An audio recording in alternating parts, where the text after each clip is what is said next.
ಜಲಗಂಗಮ್ಮ ದೇವಿಯಿಂದ ಅನುಗ್ರಹವನ್ನ ಪಡೆದಂತ ಮತ್ತೊಬ್ಬ ಭಕ್ತರು ನಮ್ ಜೊತೆ ಇದ್ದಾರೆ. ಅವ್ರನ್ನ ಮಾತನಾಡಿಸ್ತಾ ಹೋಗ್ತೀನಿ. ಅಮ್ಮ ನಮಸ್ಕಾರ. ನಿಮ್ ಹೆಸರು? ಕಾವ್ಯ. ನೀವ್ ಎಲ್ಲಿಂದ ಬರ್ತಿರೋದು? ಕೋರ್ಮಂಗ. ಆಗ್ಲಿ. ತಾಯಿಯಿಂದ ನೀವ್ ಯಾವ ರೀತಿ ಅನುಗ್ರಹ ಪಡ್ಕೊಂಡಿದ್ದೀರಾ ಹೇಳ್ಬೋದಾ? ಖಂಡಿತ ಹೇಳ್ಬೋದು. ಇಷ್ಟೊಂದಿದೆ ಹೇಳಕ್ಕೆ. ನೀವು ಬಂದು ಅಷ್ಟೇ ಎಷ್ಟು ಭಕ್ತಿಯಿಂದ ನೀವು ಪ್ರೇ ಮಾಡ್ತಿರೋ ಅಷ್ಟು ಒಳ್ಳೇದಾಗತ್ತೆ. ಮನೇಲಿ ಇಟ್ಕೊಂಡು ಒಂದು ತಾಯಿ ನೆನ್ಸ್ಕೊಂಡು ನೀವು ಏನೇ ಅನ್ಕೊಂಡ್ರು ಖಂಡಿತ ನಡೆಯುತ್ತೆ. ಬರ್ಬೇಕು, ಬಂದು ದೇವ್ರ ಹತ್ರ ಕುತ್ಕೊಂಡು ಅಷ್ಟು ಪೀಸ್ಫುಲ್ ಆಗಿರುತ್ತೆ. ಬಂದ್ರೆ ದೇವಿ ಮುಖ ನೋಡ್ತಾನೆ ಅಷ್ಟು ನಮ್ಗೊಂದು ಮನ್ಸು ತೃಪ್ತಿ ಆಗತ್ತೆ.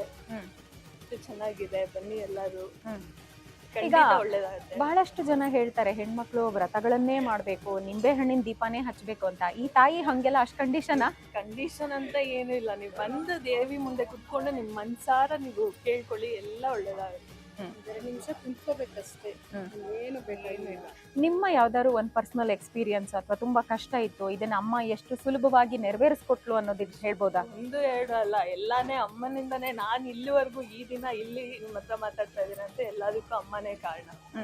ಅದು ಒಂದೇ ಹೇಳ್ಬೇಕು. ನನ್ನ ಕೈಯಲ್ಲಿ ಆದಷ್ಟು ಏನಾಗತ್ತೋ ದೇವಿಗೆ ಮಾಡ್ತಾ ಇದ್ದೀನಿ. ಇಷ್ಟು ಕೊಡು ಅಷ್ಟು ಅದೆಲ್ಲ ಇಲ್ಲ. ಚೆನ್ನಾಗಿರ್ಲಿ ಎಲ್ಲರೂ ಅಷ್ಟೇ. ಎಲ್ಲ ಒಳ್ಳೇದೇ ಆಗುತ್ತೆ. ಧನ್ಯವಾದಗಳು.